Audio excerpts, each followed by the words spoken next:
গোপালগঞ্জবাসী যেভাবে নিজেদেরকে নিরস্ত্র অবস্থা, আপনি মজার ব্যাপার কি জানেন?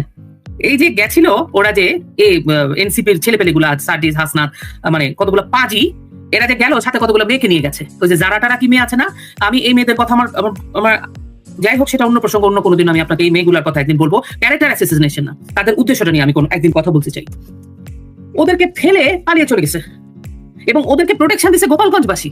আপনি চিন্তা করেন, গোপালগঞ্জবাসী প্রোটেকশন দিয়ে তাদেরকে ইয়াতে পৌঁছাই দিচ্ছে, ওদের ইয়াতে হেডকোয়ার্টারে, সার্কিট হাউস ইয়াতে পৌঁছাই দিচ্ছে। আপনি কি ভাবতে পারতেছেন এরা হবে নেতা?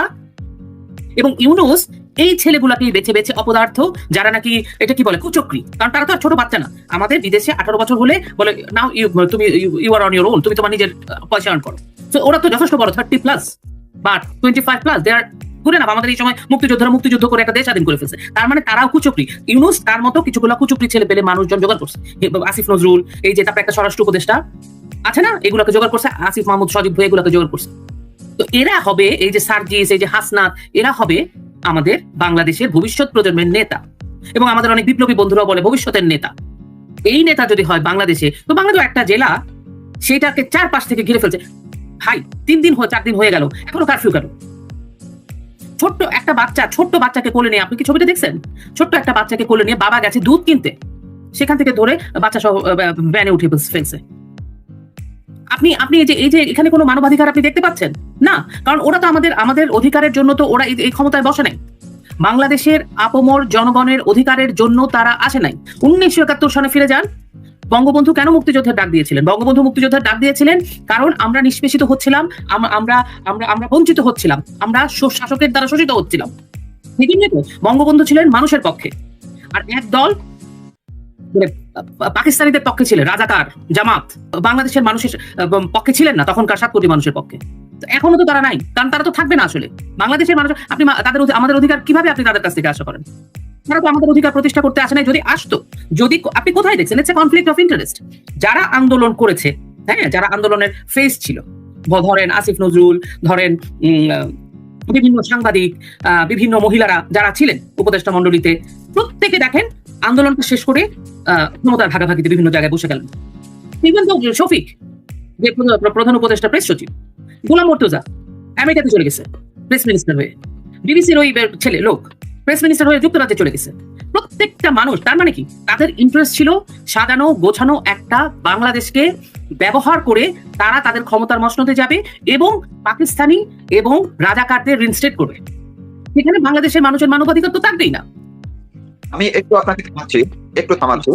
আপনি যে কারণে বলছেন যে মানবাধিকার থাকবে না, যে কারণগুলো বা যে ব্যাখ্যাগুলো দিলেন, সেটার অন্যতম কারণ হচ্ছে আমরা দেখলাম সেনাবাহিনী সেদিন সেখানে গুলি করেছে নির্বিচারে, এমনকি একটি ডেড বডি অথবা মৃত্যু একজনের বুকের উপরে বুট দিয়ে আঘাত করছে, এই দৃশ্যগুলো দেখলাম। কিন্তু গত বছর জুলাই আগস্টের শেষ দিকে যখন আমরা শুনলাম যে এই সেনাবাহিনী শুধুমাত্র মানবাধিকার লঙ্ঘন হতে পারে, এইরকম একটি আশঙ্কায় তারা কোনো অভিযানে, তারা কোনো সক্রিয়তা দেখায়নি, অর্থাৎ তারা অ্যাকশনে যায়নি। তারা বলেছে বাইরে থেকেও, বিদেশ থেকে তাদেরকে বলা হয়েছে তোমরা যদি অ্যাকশনে যাও মানবাধিকারের লঙ্ঘনের অভিযোগে অভিযুক্ত হবা। তাই সেই জায়গায় তো সেনাবাহিনী তো এই দায়িত্ব পালন করেছে, তারা মানবাধিকার লঙ্ঘন করলো কোথায়? আমি প্রসঙ্গটাতে আসছিলাম, আমি জানি আপনি প্রশ্নটা করতেন সেনাবাহিনী। আচ্ছা, গত 54 বছরের সেনাবাহিনীর অবস্থাটা আপনি বিবেচনা করেন, কতগুলো খুব হয়েছে। আর বাংলাদেশের মানুষের এই সময়টাতে আজকে মানে 24 থেকে আপনি যদি ধরেন, সবচাইতে বেশি বাংলাদেশের মানুষের প্রোটেকশন দেওয়ার প্রয়োজন ছিল সেনাবাহিনীর। সেনাবাহিনী কি দিতে পেরেছে? সেনাবাহিনী কি পৃথিবীর বিভিন্ন দেশে যে শান্তি রক্ষা মিশনে যাবে, ওখানে কোনো সাকুসি করতে হয় না, তারপরে একগুচ্ছ টাকা নিয়ে বাংলাদেশে আসবে, আবার বাংলাদেশে ভালো অবস্থায় থাকবে, ভালো বাড়িটা তাদের, ভালো রেশনটা তাদের তো দিতে আমরা দেখলাম 16 তারিখ এই যে কয়েকজনকে আমি আসছি নিয়েছে, ওইটা আমি আসছি। আমি বলছি মানুষকে, বাংলাদেশের মানুষকে।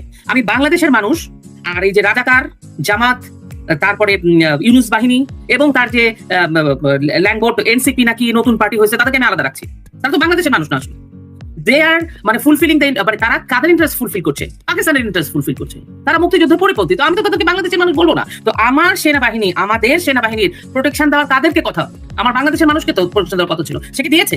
সে বুট দিয়ে একটা বাচ্চা ছেলেকে বুট দিয়ে লাথি দিয়ে মেরে ফেলেছে, এবং একটা পুলিশ একটা বাচ্চা ছেলেকে বলতেছে একে কোথায় রাখবো, কোথায় রাখার জায়গা নেই, মেরে ফেলেছে।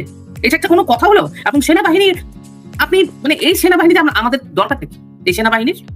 এবং আপনি কোথায় মানে কোন জায়গাটায় আপনি শুনছেন এটাকে? এটা তো আইন সিদ্ধ নয়।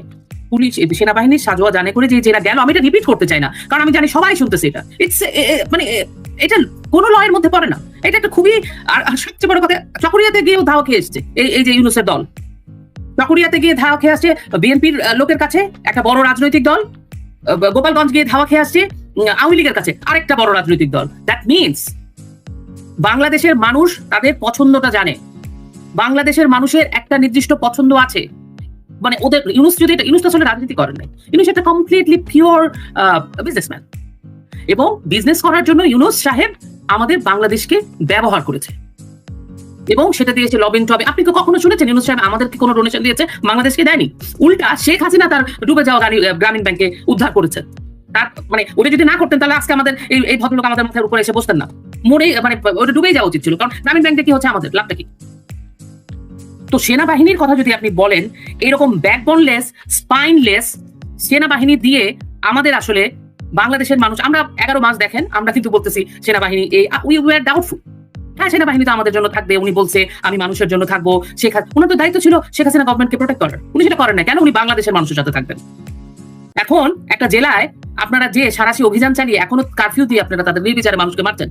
এই পর্যন্ত শুনছি জানেন ভাই, 3000-এর উপরে মামলা হয়ে গেছে, 350-400 জেলে, মহিলা পুরুষ শূন্য। মহিলারাও যদি হাজবেন্ড না পায় ওয়াইফকে জেলে নিয়ে যাচ্ছে। আপনি চিন্তা করেন, একটা দেশে একটা জেলাকে অ্যাটাক করার জন্য পুলিশ কন্ট্রোল রুমে আইন উপদেষ্টা মানে আসিফ নজরুল, তারপরে আসিফ মাহমুদ সজীব ভুইয়া যুব উপদেষ্টা, আরেকটা কি স্বরাষ্ট্রমন্ত্রী, এরা বসে বসে এরা বলতেছে মানে বাংলাদেশটা আসলে কোথায় কোন দিকে যাচ্ছে। অ্যাট দ্য সেম টাইম এই যে আমার কাছে কি মনে হয় জানেন মারুফ ভাই, এই পুরো ঘটনাটা আপনি দেখবেন যখনই বাংলাদেশের সাথে এই যে ইউনূস মানে মার্কিনীদের সাথে কোনো একটা প্ল্যান প্রোগ্রাম করে, সেন্ট মার্টিন দিবে, দেশের মধ্যে একটা অন্য ধরনের ক্রাইসিস তৈরি করে দিবে, ডাইভার্ট হয়ে যায় যেন আমাদের মনোযোগটা যেন সরে যায়। এখন কি নন ডিসক্লোজার একটা তারা চুক্তি তারা করছে যুক্তরাষ্ট্রের সাথে, তাই না? আপনি ঠিক সেই সময়টায় গোপালগঞ্জ, আপনি বুঝতে পারতেছেন আমাদের কিন্তু এখন সময় নাই যে, কারণ কি যেখানে আমাদের মানুষ মরে যাচ্ছে সেখানে আমাদের তো আর কিছু দেখার সুযোগ নেই, আমরা টোটাল মনোযোগটা সরে গেল। এখন এই ফাঁকে তারা কিন্তু যা করার চুক্তি সাইন করে ফেলবে। অন্তর্বর্তীকালীন সরকার কি কোনো চুক্তি সাইন করতে পারে? এই যে ছোটখাটো আমি দেখছিলাম ওদের কি বাসুদ বোধহয় একটা কোনো একটা, এরা তো ওদের সাথে গিয়ে প্রথমে করছে, এখন বলতেছে যে কোনো একটা বোধহয় প্রতিবাদ জানাইছে, রেসিপ্রোকাল ট্যারিফ এগ্রিমেন্টের নামে যুক্তরাষ্ট্রের সাথে গোপন চুক্তি করা যাবে না। এগুলো করে তার লাভ নেই।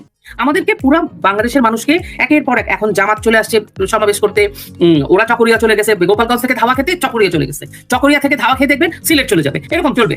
আমরা পাবলিক, আমরা তো মানে আমরা আসলে এগুলোর সাথে তো পরিচিত না, আমরা ওই যেটা তাৎক্ষণিক হয় সেটা নিয়ে চিন্তা করি, ভেতরে পেছনে যে এরা কি করছে। এবং আমার এটা বিশ্বাস করেন মারুফ ভাই, কখনো জানবেন ওনারা আমাদেরকে মনোযোগটা সরিয়ে রাখার জন্য গোপালগঞ্জ, হ্যাঁ বঙ্গবন্ধুর সমাধি তারা ভাঙার চেষ্টা করবে, যদিও আমার ধারণা পারবে না, বাঙালি জেগে গেছে, ভাঙার চেষ্টা করবে 32 নম্বরের মতো। 32 নম্বরে তো দেখেন কয়টা বলবো, সেনাবাহিনীর পাহারায় 32টা ভেঙে ফেললো। এখন বঙ্গবন্ধুর সমাধি ভাঙলেও বাকি পারবে তো মানে মানুষকে মন থেকে বঙ্গবন্ধুকে সরাতে। কিন্তু এই টোটাল ঘটনাটার মূলে যেটা আমার মনে হয় যে তারা আসলে মানুষের মনোযোগটাকে সরিয়ে রাখার চেষ্টা করেছে, একটা জায়গায় ব্যস্ত রাখার চেষ্টা করেছে, কিন্তু এই দিক দিয়ে তারা এই চুক্তিগুলো কোনো কিছু বাস্তবায়ন করার চেষ্টা করছে, যেটা মার্কিন যুক্তরাষ্ট্রের সাথে। এবং এই চুক্তি আমাদের জন্য ভবিষ্যতে আমাদের অর্থনীতি, আমাদের ইন্টারনাল এক্সটার্নাল বিভিন্ন অন্যান্য কূটনৈতিক সম্পর্ক, অন্যান্য দেশের সাথে কূটনৈতিক সম্পর্ক, যেগুলো আমি এগুলো বলতে চাচ্ছি না, কারণ আমার দ্যাট ফিলিংস বলে এই চুক্তি আমাদের জন্য ফলপ্রসূ হবে না, খুবই খারাপ কিছু হবে। এবং সেটার থেকে মনোযোগ সরানোর জন্য গোপালগঞ্জের ম্যাসাকারটা তারা এত তাড়াতাড়ি করলো, এবং এতগুলা মানুষকে তারা মানুষের জীবন দিতে হলো, এবং একটা জেলাকে তারা এই অবস্থায় নিয়ে গেল। তাহলে এই যে গোপালগঞ্জের পুরো বিষয়টি আমরা গত কয়েকদিন পর্যন্ত বাংলাদেশের মিডিয়া নিয়ে তার কথা বলে লাভ নেই, আন্তর্জাতিক কোনো মিডিয়া এটি ফলো করে তুলে ধরেছে, যদিও কোনো মিডিয়া আবার যেগুলোকে আমরা মনে করি যে ডক্টর মোহাম্মদ ইউনূসের ইন্টারন্যাশনাল কানেকশনের প্রভাবে কিছুটা হয়তো কাটছাট করেছে। আল জাজিরা তো একদম পুরোই ওদের কথা বলেছে, আমি নাম ধরে পত্রিকার কথা বলতে পারি। সেই ক্ষেত্রে যতটুকুই এসছে, আপনি কি মনে করেন যেহেতু আপনি কানাডায় থাকছেন, বহির্বিশ্বে কি এটি সেইভাবে ফোকাস হয়েছে, দেখলো বাংলাদেশের এই মানবাধিকার লঙ্ঘনের ঘটনা কি বহির্বিশ্বে নজর কেড়েছে, কিভাবে কেড়েছে, আপনার কি মনে হয়? এই গোপালগঞ্জের ঘটনাটা আমার কাছে মনে হচ্ছে হ্যাঁ নজর কেড়েছে। যেমন আমরা জানি যে আপনিও নিজে জানবেন যে ব্যারিস্টার নিঝুম মজুমদার এবং একটা গ্রুপ মিলে তারা একটা অভিযোগ দায়ের করছে মানে এই যে এই ঘটনাটা ঘটলো এবং সার্টেন ডিস্টিংস কিছু মানুষের যে আর্মি অফিসার সেনা অফিসার যারা যুক্ত ছিলেন এই ম্যাসাকারের সাথে সবার নামে একটা লিস্ট করা হয়েছে এবং ওনারা একটা অভিযোগ দায়ের করছেন এবং এটা নিয়ে কিন্তু বিভিন্ন আপনি যদি দেখেন new York Times, the guardian, বিভিন্ন মিডিয়া হাউসগুলো এবং মানবাধিকার সংস্থাগুলো প্রচুর কথা বলছে। এবং আমার কাছে কি মনে হয় জানেন, অসুরেরও কিন্তু বিনাশ হয়েছে, হয় না? এই যে ইউনুসের অতিরিক্ত চালাকি, মানে হয় না যে একটা সময় খারাপ করতে করতে করতে করতে একজন নিজের প্যাচে নিচে পড়ে যায়। ওনার এটা বোধহয় গোপালগঞ্জ দিয়ে শুরু হলো। হ্যাঁ, আমরা অনেক প্রাণ হারালাম, আমাদের অনেক ক্ষতি হলো, অনেক বাচ্চারা তাদের পিতা হারালো, স্বামীকে হারালো, সন্তান হারালো, আমাদের অনেক ক্ষতি হয়ে গেল। কিন্তু বিনিময়ে গোপালগঞ্জবাসী যেভাবে নিজেদেরকে নিরস্ত্র অবস্থা, আপনি মজার ব্যাপার কি জানেন, এই যে গেছিল ওরা যে এই এনসিপির ছেলেপেলেগুলো সার্জিস, হাসনাত, মানে কতগুলো পাজি, এরা যে গেল সাথে কতগুলো মেয়েকে নিয়ে গেছে। ওই যে যারা টারা কি মেয়ে আছে না, আমি এই মেয়েদের কথা আমার যাই হোক সেটা অন্য প্রসঙ্গ, অন্য কোনোদিন আমি আপনাকে এই মেয়েগুলোর কথা একদিন বলবো। ক্যারেক্টার অ্যাসাসিনেশন না, তাদের উদ্দেশ্যটা নিয়ে আমি একদিন কথা বলতে চাই। এবং ওদেরকে প্রোটেকশন দিয়েছে গোপালগঞ্জবাসী। আপনি চিন্তা করেন, গোপালগঞ্জবাসী প্রোটেকশন দিয়ে তাদেরকে ইয়াতে পৌঁছাই দিচ্ছে, ওদের ইয়াতে হেডকোয়ার্টারে, সার্কিট হাউস ইয়াতে পৌঁছে দিচ্ছে। আপনি কি ভাবতে পারতেছেন এরা হবে নেতা? এবং ইউনুস এই ছেলেগুলাকেই বেছে বেছে অপদার্থ, যারা নাকি এটা কি বলে কুচক্রি, কারণ তারা তো আর ছোট বাচ্চা না। আমাদের বিদেশে 18 বছর হলে বলে নাও তুমি you are on your own, তুমি তোমার নিজের পয়সা আর্ন করো। সো ওরা তো যথেষ্ট বড়, 30+ বা 25+, দে আর গুড এনাফ। আমাদের এই সময় মুক্তিযুদ্ধ করে একটা দেশ স্বাধীন করে ফেলছে, তার মানে তারাও কুচক্রি। ইউনুস তার মতো কিছুগুলো কুচক্রি ছেলে পেলে মানুষজন জোগাড় করছে। আসিফ নজরুল, এই যে তারপরে একটা স্বরাষ্ট্র উপদেষ্টা আছে না, এগুলোকে জোগাড় করছে, আসিফ মাহমুদ, সজীব ভাই এগুলোকে জোগাড় করছে। তো এরা হবে, এই যে সার্জিস, এই যে হাসনাত, এরা হবে আমাদের বাংলাদেশের ভবিষ্যৎ প্রজন্মের নেতা। এবং আমাদের অনেক বিপ্লবী বন্ধুরা বলে ভবিষ্যতের নেতা। এই নেতা যদি হয় বাংলাদেশে, তো বাংলাদেশের অবস্থা এরকম হবে। কিন্তু এই নেতাদের মেনেই তো আমরা দেখলাম, যাদেরকে অনেক সময় আমরা নেতা মেনেছি বিভিন্ন ক্ষেত্রে, যাদেরকে আমরা এক ধরনের নমস্যজন মনে করতাম, যাদের অনেক শ্রদ্ধা করতাম, সেই রকম অনেক নেতারা, স্পেশালি যেমন বাম ধারার অনেক নেতারা আছেন, জাসদের কেউ কেউ আছেন, জাসদ তো এখন বিখণ্ড, কোনো জাসদের তারা অনেক সিনিয়র মানুষ, সবাই তাদেরকে সম্মান করত। তো তারাও তো দেখি এই আপনি যাদের কথা বললেন, এবং যারা ওই যে আর্মির জানের খোলসের মধ্যে ঢুকে গেলেন, তাদেরকে নেতা মেনেই তাদের পিছনে পেছনে ঘুরছেন, তাহলে সেটা কেমন কথা? খুবই মজার একটা প্রশ্ন করলেন। তাদেরকে নেতা মানছে আমাদের সেই ভেটারান, আমাদের সেই পরীক্ষিত নেতারা, তাই না? আপনি যদি কম্প্রোমাইজড হন, আপনি যদি আপনার নীতিতে কম্প্রোমাইজড হন, একটা সময় আপনাকে আর কেউ নেতা মানবে না, আপনার কাউকে নেতা মানতে হবে। আপনি যেরকম সেরকম লোককে আপনি নেতা মানবেন, কারণ আপনি বাংলাদেশের যে মারুফ ভাই আজকের এই অবস্থা, এটা তো এমনি হয়নি। আজকে যে আমরা 71 থেকে সরে একদম 24 একদম ডিফারেন্ট কিছু দেখছি, এটা তো এমনি হয়নি। এটা তো কারণ আছে। কারণ কি, অনেকগুলা মানুষ জীবন চক্রের বাঁকে বাঁকে কম্প্রোমাইজ হয়েছে না? আমি বলছি না যে আমাদের বাম নেতারা বা জাসদের নেতারা, আপনি যাদের কথা বলছেন বুঝতে পারছি, আমার অনেকে খুবই কাছের, অনেকে অনেক কাছের মানুষ, কিন্তু কম্প্রোমাইজ তো হয়েছে, আমি তো এটা অস্বীকার করতে পারবো না। If I am compromise, I am compromised. এবং আমাদের কম্প্রোমাইজ হওয়ার কারণে আমাদের এই যে বারবার মানে একটা মানুষের এক জীবনে কত লাগে, আমরা কি করেছি, সব সময় আমরা নিজের সুবিধার জন্য আমার দেশকে স্টেকের মধ্যে রাখছি। হ্যাঁ, তুমি আমার দেশের আমার ভালো মন্দ আমি বিবেচনা করি না। আমি বিদেশেও কিন্তু রাজনীতিতে অনেক কিছু হয়, এটা কোনো অনেক ব্যাপারেই আপনাকে অনেক কিছু করতে হয়। কিন্তু বিদেশে, আপনি যে দেশে থাকেন, আমি যে দেশে থাকি, ওরা কিন্তু বেসিক স্ট্রাকচারে কখনো হাত দিবে না।